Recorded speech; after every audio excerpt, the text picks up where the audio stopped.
Sunday ಅಂದ್ರೆ ಸಾಕು ಬೆಂಗಳೂರಿನ ಸಿಟಿಯ ಕೆಲ ಜನರು ಹೋಟೆಲ್ ರೆಸ್ಟೋರೆಂಟ್ಗೆ ಹೋಗಿ ಪಿಜ್ಜಾ ಬರ್ಗರ್ ತಿಂದು ಎಂಜಾಯ್ ಮಾಡ್ತಾರೆ. ಆದ್ರೆ ಅಲ್ಲೊಂದ್ ಕಡೆ ಇವತ್ತು ರಾಗಿ ಮುದ್ದೆ ತಿನ್ನೋ ಸ್ಪರ್ಧೆ ನಡೀತು. ನೋಡ್ತಿದ್ದಂತೆ 4-5 ಮುದ್ದೆ ನುಂಗಿ ಮಹಿಳೆಯರು ಕೂಡ ಹುಬ್ಬೇರಿಸಿದ್ರು.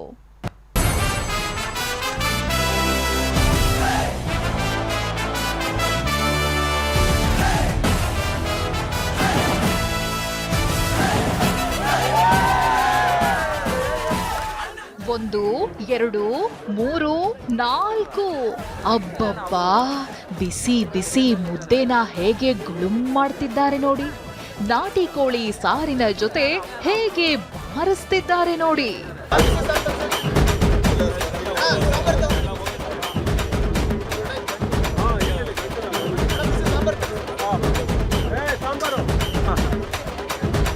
ಬಿಸಿ ಬಿಸಿ ಬೆಣ್ಣೆ ಮುದ್ದೆ, ಮತ್ತೊಂದೆಡೆ ನಾಟಿ ಕೋಳಿ ಸಾರು, ಬಾಯಲ್ಲಿ ನೀರ್ ತರಿಸೋ ಚಿಕನ್ ಕಬಾಬ್. ಇದ್ಯಾವುದೋ ಬೀಗರೂಟನೋ ಅಥವಾ ಜಾತ್ರೆನೋ ಅಲ್ಲ, ನಗರದಲ್ಲಿ ನಡೆದ ರಾಗಿ ಮುದ್ದೆ ನಾಟಿ ಕೋಳಿ ಸಾರು ಉಣ್ಣುವ ಸ್ಪರ್ಧೆ.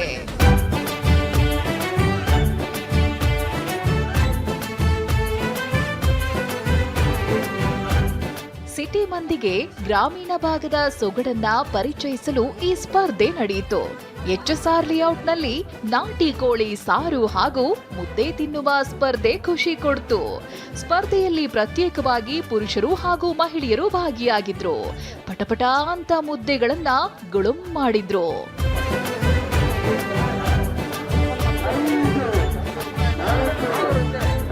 ಸ್ಪರ್ಧೆಯಲ್ಲಿ ದಾವಣಗೆರೆಯ ಯೋಗೇಶ್ 13 ಮುದ್ದೆ ತಿಂದು ಗಂಡು ಗಲಿ ಅಂತ ಬೀಗಿದ್ರು. ಇವರಿಗೆ ಟಗರು ಹಾಗೂ ಟ್ರೋಫಿ ನೀಡಿ ಸನ್ಮಾನಿಸಲಾಯಿತು.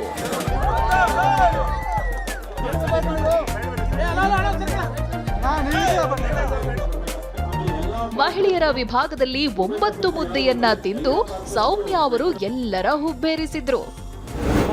ಎಷ್ಟು ಮುದ್ದೆ ತಿಂದ್ರಿ ನೀವು? 13 ಸರ್. 13 ಏನು ಮೊದಲು ಭಾಗವಹಿಸಿದ್ರಾ? ಹೌದು, ದಾವಣಗೆರೆಯಲ್ಲಿ ಸ್ಟೇಟ್ ಲೆವೆಲ್ ಪ್ರೋಗ್ರಾಮಿಂಗ್ ಮಾಡಿದ್ವಿ ಸರ್.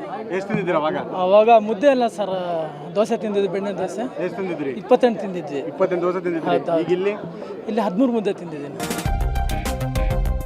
ಒಟ್ನಲ್ಲಿ ಇಂದಿನ ಮುದ್ದೆ ಉಣ್ಣುವ ಸ್ಪರ್ಧೆ ಬೆಂಗಳೂರಿನ ಜನರಿಗೆ ಬಹಳ ಖುಷಿ ಕೊಡ್ತು. ವೀಕೆಂಡ್ನಲ್ಲಿ ಮುದ್ದೆ ತಿನ್ನೋ ಮೂಲಕ ಎಂಜಾಯ್ ಮಾಡಿದ್ರು. ವಿನಯ್ ಕುಮಾರ್ ಕಾಶಪ್ಪನವರ್, TV9 ಬೆಂಗಳೂರು.